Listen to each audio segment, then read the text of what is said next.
Nurses in leadership. It should be intuitive. Nurses spend the most time with their patients and their families. We are the most trusted of all the professions, and we make up the largest segment of the healthcare workforce. The bottom line is that we understand the needs of patients and their families, and we can make valuable contributions of how to improve health delivery. But the truth of the matter is that few nurses sit on boards and at leadership tables, actually only between 2 to 6%. And that means that the patient's perspective is often missing. This is something that Donna Shalala learned well. She listened to testimony on Capitol Hill at a session on healthcare delivery when healthcare reform was being debated in 2009. She was keyed into the importance of nursing leadership as chair of the Institute of Medicine Committee on the Future of Nursing. Dr. Shalala noted that several physicians, an attorney, a pharmaceutical rep, and one or more two policymakers testified, but not a nurse. And on a session on healthcare delivery and what was best for patients in this country? She said to me afterwards, "I couldn't believe that no nurse testified. That needs to change." That's why we named the Institute of Medicine report The Future of Nursing, Leading Change, Advancing Health. And that's why an entire chapter of the report is devoted to promoting nursing leadership. The report calls upon many sectors to step up and hear this call, from frontline nurses to chief nursing officers to researchers, students, and nursing associations.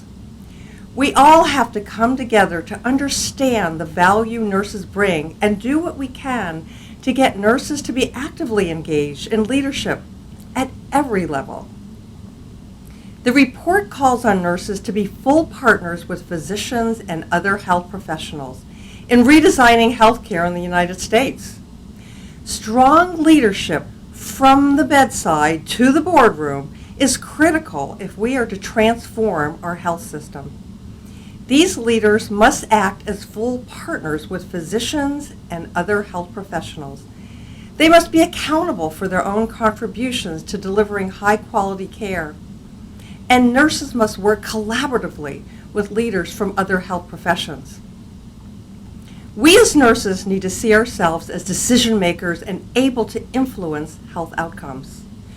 We must see policy as something that we shape instead of something that happens to us. Nurses should have a voice in health policy decision making and be engaged in implementing efforts related to health reform. Sometimes when I see an agenda for a meeting on health delivery where there is no nurse scheduled to speak, I call up the person in charge. I compliment them on the agenda, and then I say, "But wouldn't it be great to also have a nurse on the agenda?" I give them names, and sometimes if I have called early enough, I have been able to get a nurse on the agenda. Leadership and mentorship programs, like those provided by Sigma Theta Tau, are crucial. Leadership skills and competencies must be introduced in school and mastered over time. All nurses, from students to bedside and community nurses, chief nursing officers, and members of nursing organizations to researchers, they must all take responsibility for personal and professional growth by developing leadership competencies. I'm so glad that you are committed to nursing leadership and doing what you can to help with the important transformation of our healthcare system. If you are just starting to get involved in leadership, seek out committees and volunteer in your community to broaden your experience and skill set. Many of my own leadership skills were developed through my volunteer work with the American Red Cross. I started in college and have continued volunteering with the Red Cross to this day, doing everything from frontline disaster work to policy and committee work. I served as chair of disaster services on the National Board of Governors for 6 years. Know your areas of expertise and passion and develop your skill set. Take classes in business and finance to better prepare for board positions and become more marketable by getting advanced degrees. Strive to serve on boards as your career progresses and enter policy debates at every level. It's also crucial that current nurse leaders mentor the next generation. All nurses have a responsibility to mentor those who come after them. I feel very strongly about this. We need to think broadly of how to improve patient care and be true advocates for populations as well as individuals. Think about how you can turn bad policies into good ones that benefit patients and their families.